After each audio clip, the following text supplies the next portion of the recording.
Now we'll move on to fights from Saturday night in the U.S. from Orlando, Florida. We had Edgar Berlanga versus Jonathan Gonzalez Ortiz.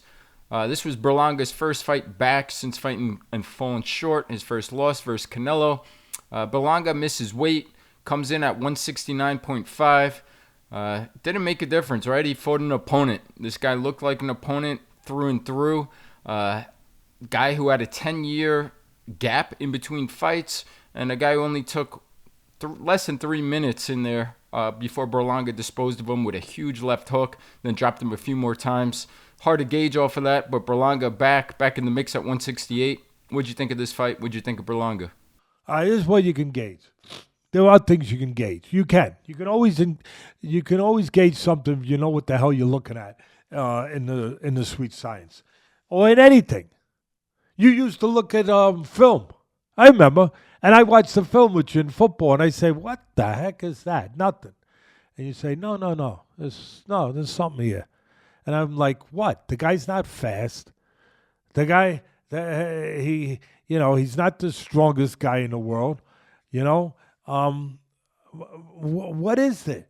And then I remember you said to me, "He's a football player. Look at how he's always around the ball at the right time. Whenever there's a fumble, who's there? Him. Whenever there's a interception, who's right there? Him.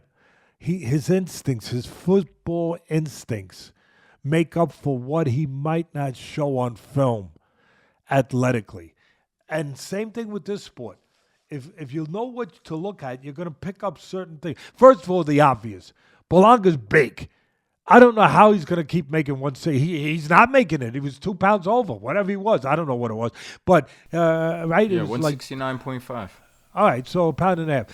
Listen, I don't know. He said he was sick. All right, I'll take his word for it. That he had to eat more, he had to drink more, he had some sickness. There is a flu going around. We just talked about your nephew, my beautiful grandson, sick. So, yeah, maybe that was it. I'm not going to say it wasn't. But he's big. I mean, forget about the weight. I don't care about the scale. I look at my eyes. You know that old saying, the eye contest, the eye test. He is huge. He looked huge against Canelo. He looked huge against Ortiz. To me, I'm looking at a light heavyweight. And a guy that I think could go up to light heavyweight because he can punch. I would think his power would travel. So, but I also think Berlanga's a guy who's all about, it ain't physical, it's mental. He knows how to fight. I thought it was always mental with this guy, not always being as sure of himself as he acts like he is. And there's a lot of that. There's a lot of that in life, that just because a guy acts like he's sure doesn't mean he always is. I thought that from the beginning, that Berlanga was a talented guy, and a guy that really, I always talk about 75% is mental. He falls into that category where if he makes it, it ain't going to be, if he don't make it, it ain't going to be because he didn't have the talent. It's because the mental part. Where, again, confidence, being as sure of yourself as you need to be in that chamber of truth. I thought that, like all of us, he privately struggled with that at times. But to his credit, he got the job done. And he got to where he got to. And then he fought Canelo. He lost probably every round, or just about every round. He got dropped. He got off the floor. He showed hard. But he showed more than a lot of people thought he was going to show. I thought that if he had a little more confidence going into that fight, a little more experience seasoning going into that fight, he would have done even better with Canelo. But he survived. He did good enough to get what all fighters have to get, confidence. I thought that he left that fight a better fighter. That would help him. That would be what the doctor ordered. If you go to a doctor and you need more energy, he gives you a B12 shot. Give you a little more energy, a little more red blood cells. He got that injection of confidence from his performance, even though he lost, against Canelo. I thought that showed. Yeah, I know it showed against a hand-picked guy that had a very soft belly, that fought nobody, that had a built-up record, that was put there on a platter for Berlanga to eat. Yeah, I get all that. You don't have to. I get it. But I also get that Berlanga, was more confident. Part of it, he knows he's in there with this kind of guy. I understand that. But he was more confident from the experience he went through with Canelo. I believe that. And he showed he's a puncher. And the early part of the fight, right away you knew it was a problem for Ortiz. First of all, you knew that he was a built-up guy with his record. And like my son said, he had a gap of 10 years. I mean, that's a long time. You know what I mean? That's a long time. That's kind of like the sad stories you hear about, the man leaving the house to get milk. And then, he comes back 20 years later. You know what I mean? Where did you go to get the milk? Where'd you go? And so Richie's shaking his head. I love Richie. As I tell these stories, he gets into it. He's like, that's terrible. He left to get milk and comes back 20 years later. 10 years out of the ring. So you knew that Berlanga was supposed to take care of him. Here's the good news. And then I'll get to the bad news. The good news is he did it the way you want him to do. He got rid of him in one round.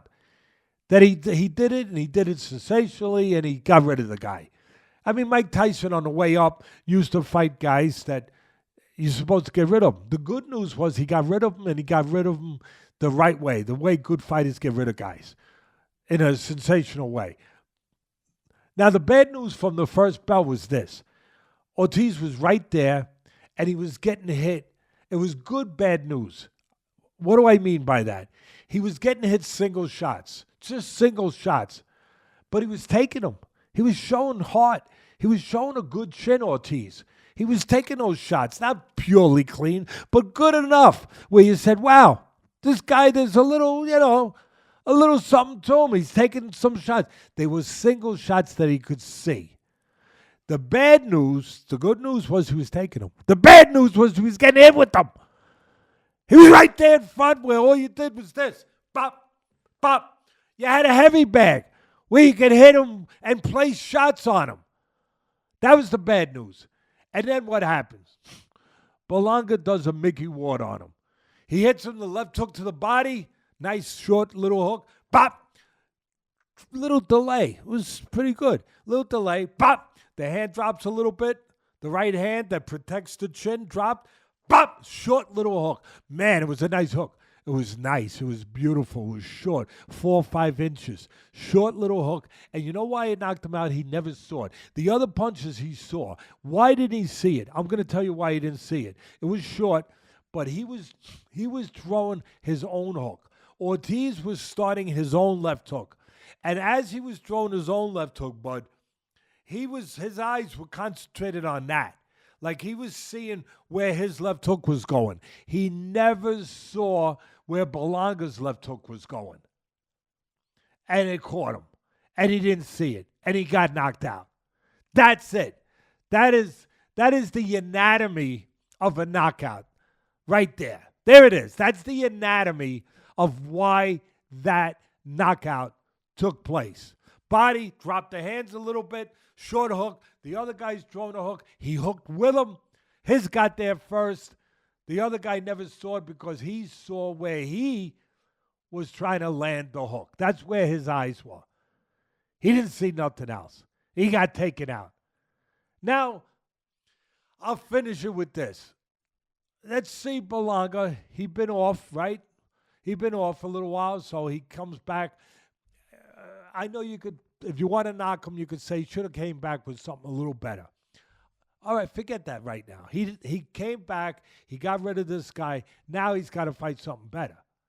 Either fight somebody better, a lot better, or fight, go and fight a big fight. That's what we want now. You went in there with Canelo. You showed you that level. Now fight. We want a big. What's the big fight? Plant. one of those guys. One of those guys.